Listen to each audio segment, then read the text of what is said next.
And we're back with Tyler Brown from the Bryant Law Center. All right, ready to keep going? I'm ready. All right, our next caller wants to know, my husband is being charged with embezzlement. He had an attempted burglary charge 20 years ago.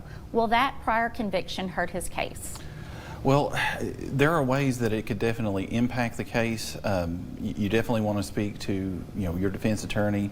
What we would look at in terms of that are, there's two factors here. One, we have in Kentucky what's called a persistent felony offender statute, where criminal charge penalties can be enhanced if you have prior felony convictions.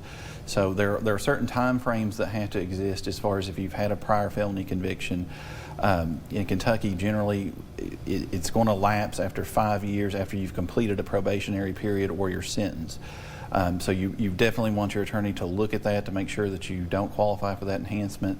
The other factor that you've got is, if you choose to go to a jury trial and a jury convicts you of a charge, we have what's called truth in sentencing here in Kentucky. So, and that allows the Commonwealth, before the jury comes up with a decision as far as a penalty, once they've convicted you, the Commonwealth can put on evidence of your prior convictions, and so that can have an impact. Obviously, if you have a prior felony conviction and you've been presently convicted in a jury trial, that's definitely going to have an impact as far as the way the jury perceives you and the way they perceive what is a just sentence. So yeah, it can definitely have an impact, and you definitely want to speak to your defense attorney about ways to potentially mitigate that or look out for risks for sentencing enhancements like PFO.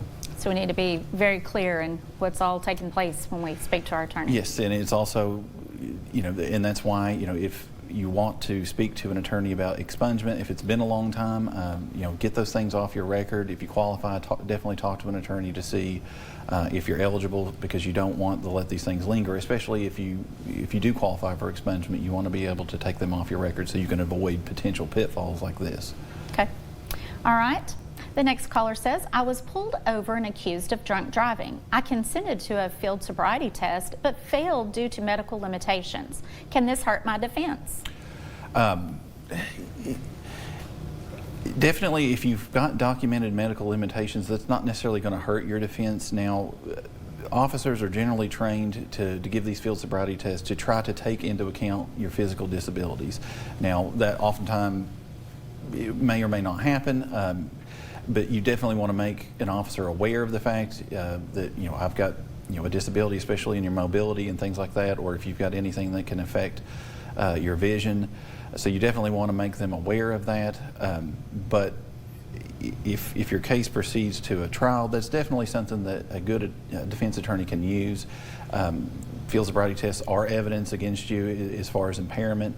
So if you've got a documented medical history that a defense attorney can help present to the jury, that can put that in context as to why you may have done poorly on a particular field sobriety test, because you may have mobility issues, you may have balance issues, things like that. So it can definitely help you in your defense. Okay, so we might be able to explain that a little bit down the road.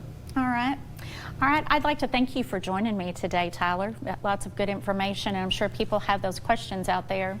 If you would like to review this segment of Legal Line, log on to WPSDLocal6.com/legalline.